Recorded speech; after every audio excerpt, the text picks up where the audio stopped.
Alrighty, here is a 1970 Nova that was tore up from the floor up, and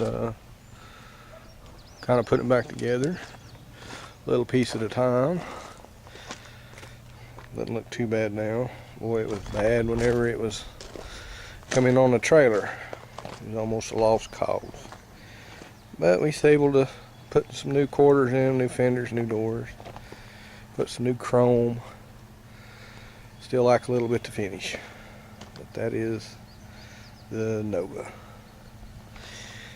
And here is the workshop, gentlemen. As you can see, it's a little cluttered. This is the Reality workshop.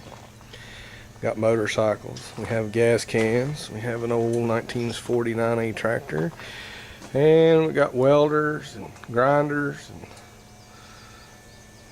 and we got a battery charger over there. Ain't that something? And we have gas cans. So we have to be careful with that. But we know they're there.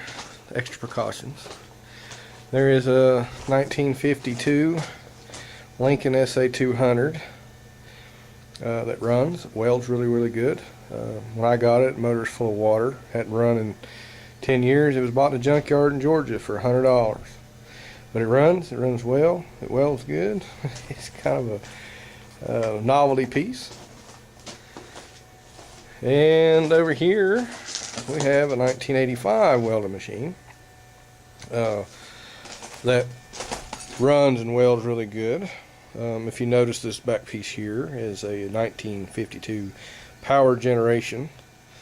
One of the best generator heads for the welding machines of its time from Lincoln. It was modified by my uncle. He found it and put it in there because the original one blew up. And it welds really good. So if you can find those, that's the kind of power generators you want for your welding part. Alright, this is what we're doing. We're building a bumper for this 74 model Jeep. As you can tell, we're using a bunch of scrap metal from a scrap metal place because metal's too high to buy new. So we're buying it at 25 cents a pound and making a receiver hitch. When we've pretty well got it, it kind of looks like a zombie bumper, but that ain't what it's for. We just kind of got a little creative, you know. But as you can tell, I don't have a fancy shop and $1 million worth of tools, and I'm not on TV. This is Reality, and most people don't have that stuff. Cherry picker outside, bicycles piled up, and the welder again. This has been modified to a 1-hole alternator. See that? It's pretty cool. Got away from the 6-volt, went to the 12-volt. But anyhow, there is the shop. It's cold in the wintertime and it's hot in the summertime, and when it rains you get wet. So that is what we do. We find stuff to piddle with and we design, and it looks okay. We still got a long way to go. I'll give you an update when I get it finished and find out how I done these corners yet. We want to round them or leave them square, I don't know. Still working on that. Got some more holes to fix. As you can tell, has a little rust in him, but not too bad. Not too bad. Never go inside and look inside the Jeep. Oh, 3-speed on the floor.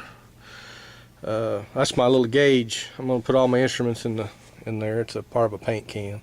Cover up that speaker hole. But I took the pad off of it because it was cracked, filled all the holes in it, and I'm going to paint the dash candy apple green at some point. But we're working on that. We got the floor pans, you know. Well, I made them, floorboards for it. Floorboards were eat out, but they wasn't too bad. Worked on worse. It's one of the last, 74 was one of the last years that they had the automatic locking hub before Jeep decides to go with a quadra track. And which is okay when they work. Little old 6-cylinder, 258, one of the best engines ever made, in my opinion, as far as 6-cylinders go.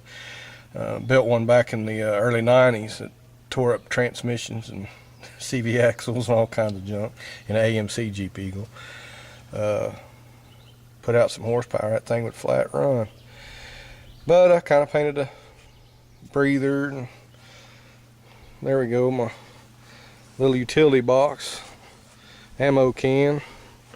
Open it up here and put a little stuff inside. You know, I'm gonna put an extra set of points and coal in it. But somebody was having some fun with their design, so put a little ammo box in the fender well, cut a hole out for it. But that's 1974 technology. Boy, they're pretty smart, because can't really go wrong with any of this stuff. Points, maybe condenser or coil. If not, you've got some serious issues. But unlike fuel injection, these new cars, you know, you got to go chase sensors down and figure out which one underneath that. The sensors are $100 a throw or $75 a pop. So anyhow, simple technology, little old one barrel. I'm getting ready to make a change on that. I'm going to do a Motorcraft 2100 2-barrel change intake, and gain a little fuel mileage and hopefully a little bit more power.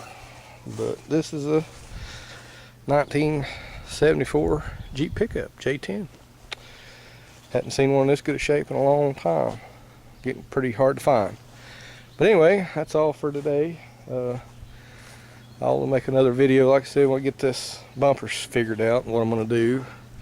This one here was the original old bumper, and you can tell it's pretty well eat up, rusted out, been licked in the side. So we took the original bumper and went to that bumper. So, all right, that's all for today.